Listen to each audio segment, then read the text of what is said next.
Doctor Yunus মহোদয়ের প্রতি আহ্বান জানাচ্ছি, এই অন্যায় অপকর্মের বিরুদ্ধে প্রতিবাদী হতে। আপনি নাকি শান্তির দূত, আপনি নাকি শান্তিতে নোবেল পেয়েছেন, তাহলে এতদিন হয়ে গেল, 10-12 দিন হয়ে গেল এই অন্যায় যুদ্ধের, অথচ একটা কথাও আপনি বলছেন না কেন?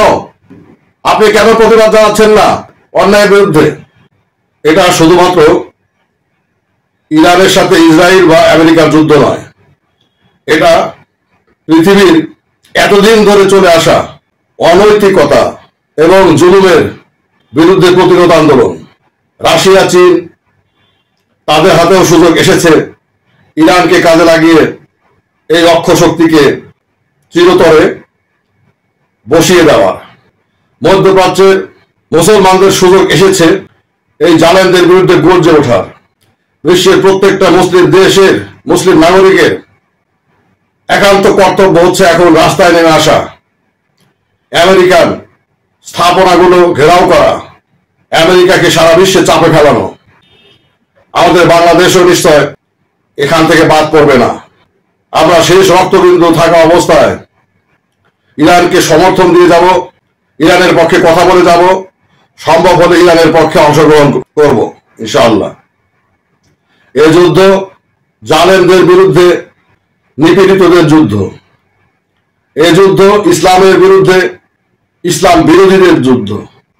শুধু মুসলমান নয়, সারা বিশ্বের মানুষদের এই অন্যায় আক্রমণ, অন্যায় অবিচারের বিরুদ্ধে সোচ্চার হওয়া উচিত।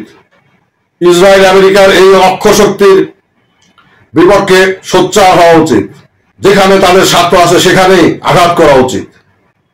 এরা অন্যায়ের বিরুদ্ধে ন্যায়ের যুদ্ধ, জুলুমের বিরুদ্ধে নিপীড়িতদের যুদ্ধ, শোষণের বিরুদ্ধে শাসিতদের যুদ্ধ।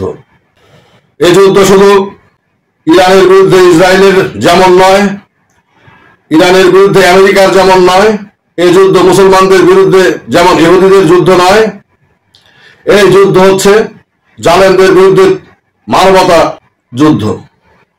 একদিকে অল্প সংখ্যক জুলুমবাজ জালেমরা, আর একদিকে সারা পৃথিবীর নিপীড়িত নির্যাতিত মানুষ এবং দেশ।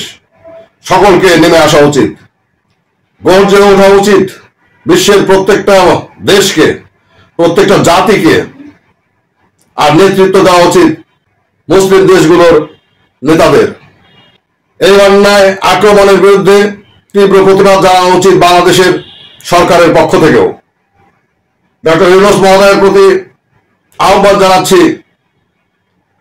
এই অন্যায় অপকর্মের বিরুদ্ধে প্রতিবাদী হতে। আপনি নাকি শান্তির দূত, আপনি নাকি শান্তিতে নোবেল পেয়েছেন, তাহলে এতদিন হয়ে গেল, 10-12 দিন হয়ে গেল এই অন্যায় যুদ্ধের, অথচ একটা কথাও আপনি বলছেন না কেন?